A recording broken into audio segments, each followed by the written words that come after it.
বানাবো নার্গিস কোপ্তা। এই নার্গিস কোপ্তা বানাতে আমি কী কী নিয়েছি, কীভাবে বানাবো সম্পূর্ণটাই তোমাদের সঙ্গে শেয়ার করছি।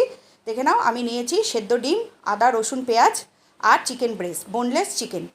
আর এদিকে গ্রেভি করার জন্য নিয়েছি সাদা তিল, পোস্ত, কাজু আর কাঁচা লঙ্কা, এটা জলে ভিজিয়ে রাখলাম।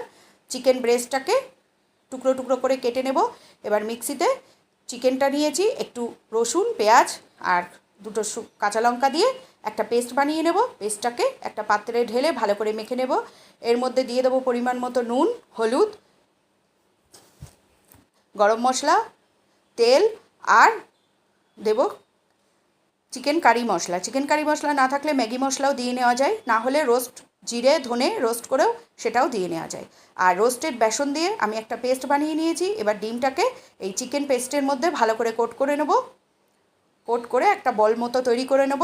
এই যে এবার কড়াইতে জল গরম করে একটু নুন দিয়ে ফুটিয়ে নিয়ে এইবার ডিমের এই বলগুলো দিয়ে দেবো। দিয়ে 10-15 মিনিট ফুটিয়ে নেব। এদিকে মিক্সিতে একটা পেস্ট বানিয়ে নেব। পেঁয়াজ রসুন আদা কাজু পোস্ত তিল আর কাঁচা লঙ্কা দিয়ে গ্রেভির জন্য একটা পেস্ট বানিয়ে নিয়েছি। এদিকে এই যে 10-15 মিনিট ফোটানো হয়ে যাওয়ার পর এটাকে আমি নামিয়ে নেব। এই বলগুলো একটু ঠান্ডা হয়ে গেলে এটাকে কেটে নেব। আর মিক্সিতে এই যে পেস্টটা তৈরি হয়ে গেছে। এইবার এই যে নার্গিস কোপ্তা, নার্গিসের চোখের মতো দেখতে বলে এর নাম নার্গিস কোপ্তা। একটু নুন ছিটিয়ে এই কোপ্তাগুলোকে ভেজে নেব ভালো করে, লাল করে সর্ষের তেলে ভালো করে ডিপ ফ্রাই করে নেব। করে নিয়ে এটাকে তুলে ওই তেলেই শুকনো লঙ্কা ফোড়ন দিয়ে, এই যে ভাজাগুলো আমার রেডি।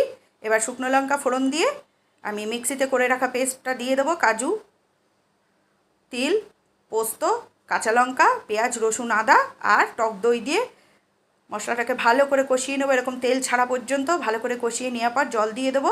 জল দিয়ে ভালো করে ফুটে উঠলে নারকেল কোপ্তাগুলো এর মধ্যে দিয়ে দেবো।